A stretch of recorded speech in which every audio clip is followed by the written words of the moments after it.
probably the most powerful tool you can master in Excel is the cut, copy and paste commands.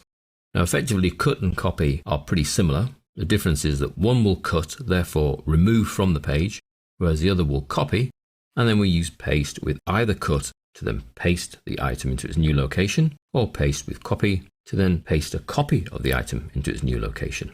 We're going to explore a few of those just to get you going and see how the real power works in Excel. Let's look at the basic mechanics first. Using the working file, cut, copy and paste.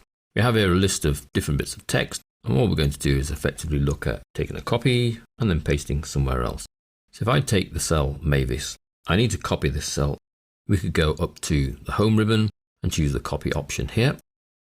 And you see you get little marching ants around. Now to lose those marching ants, you just press escape on the keyboard and that effectively clears the clipboard. Now we can also copy her by right clicking and copy. And you see we get the same little marching ants. So again, escape. Or we can do Control C for copy. And again, you get your little marching ants. That's the real helpful bit in Excel. Any other program, when you copy something, you're not really sure you've copied it until you paste.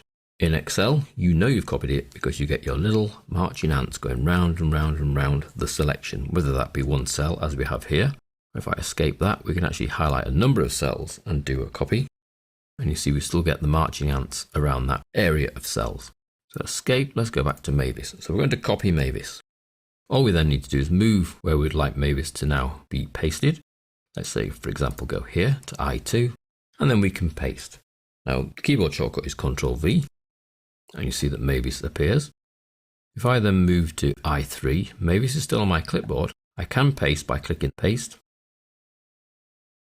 We could move down to I4, right click and paste. Now there are lots of little paste options that we'll explore shortly, but the main thing here is the first one is just to paste what you've got on the clipboard. Paste and Mavis appears. So we can Control V, we can right click, we can use the toolbar button on the home ribbon.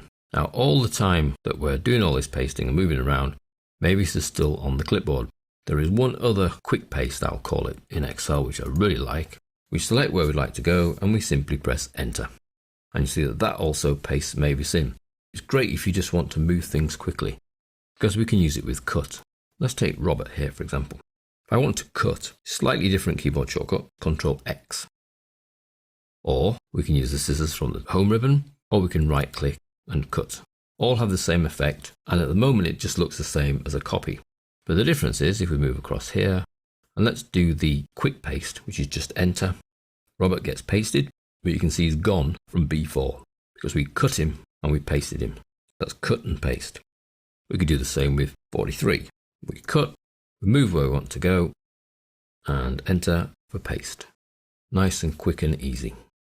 Now that's just using one cell at a time. We could take all of those, Control C, so I've got all of those cells there. Let's go into another sheet called paste.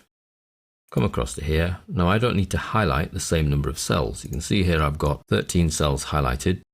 I come into paste. I don't need to highlight the same number. I just need to tell it where to start. So I'm going to tell it to start at E3 and then paste. And you'll see everything appears in the same relative order. If I were to move over here and paste, it starts with Mavis and then I have the same gap. 3 to Sally, 3 to the date and 2 to this eggplant. We know why those little hashes have appeared, because there's a date in there and the column isn't wide enough to display it. Multiple cells can be copied and then pasted, and you don't have to figure out the new paste area. You simply start with a single cell and it pastes everything relatively from that point on. That would work horizontally as well as vertically. Now there's one other thing I'd like to show you with Excel's copy and paste. If you copy a single cell, so let's take Mavis again. Let's go into the paste sheet and scroll down a little. So I've got Mavis on the clipboard, a single cell with Mavis in. I then highlight any number of cells and then paste, and I can use the Excel quick paste, the straightforward enter. Because I had a single cell and I've now highlighted multiple cells, it pastes that single value into every cell in that range.